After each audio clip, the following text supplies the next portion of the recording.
আপনি কি কখনো ভেবেছেন কেন কেউ খুব সহজে টাকা জমানে আর কেউ যতই আয় করুক শেষমেশ সব খরচ হয়ে যায়?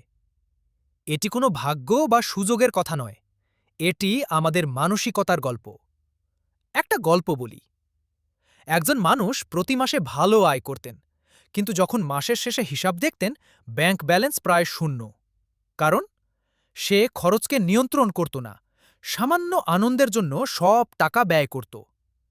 আরেকজন মানুষ ঠিক উল্টো, একই আয়, কিন্তু প্রতিদিন ছোট ছোট সিদ্ধান্তে সে নিজেকে নিয়ন্ত্রণ করত। কোনো ফাঁকা খরচ না, প্রয়োজনের উপরে বিনিয়োগ। বছর শেষে সে দেখল তার ব্যাংকে জমানো টাকা এবং স্বাধীনতার অনুভূতি।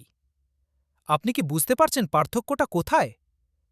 টাকা জমানোর মূল বিষয় হল আপনার মানসিকতা। আপনি কি খরচকে নিয়ন্ত্রণ করবেন, নাকি তা আপনাকে নিয়ন্ত্রণ করবে? একটা উদাহরণ দিই। বিখ্যাত উদ্যোক্তা ওয়ারেন বাফেটের কথা। তিনি ছোট থেকে শেখেন, আয় বাড়লেও খরচের ধরন ঠিক রাখুন। তিনি বলেন, do not save what is left after spending, spend what is left after saving. অর্থাৎ আগে নিজেকে সঞ্চয় করুন, তারপর বাকিটা ব্যবহার করুন। টাকা শুধু নোট নয়, এটি স্বাধীনতার হাতিয়ার। যদি আপনি প্রতিদিন ছোট ছোট সিদ্ধান্তে নিজের মানসিকতা ঠিক রাখেন, অর্থাৎ আপনার বিনিয়োগ, সঞ্চয় এবং ব্যয়ের মানসিকতা সঠিক থাকে, আপনি দীর্ঘমেয়াদে স্বচ্ছন্দ জীবন পাবেন। এখানেই মূল কথা। টাকা জমানোর গোপন কৌশল শুধু নিয়মে নয়, মানসিকতায়।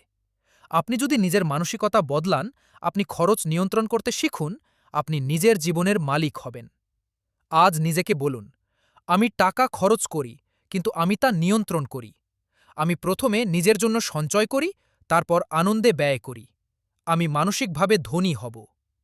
কারণ শেষ পর্যন্ত টাকা নয়, মানসিকতা নির্ধারণ করে আমাদের অর্থনৈতিক স্বাধীনতা।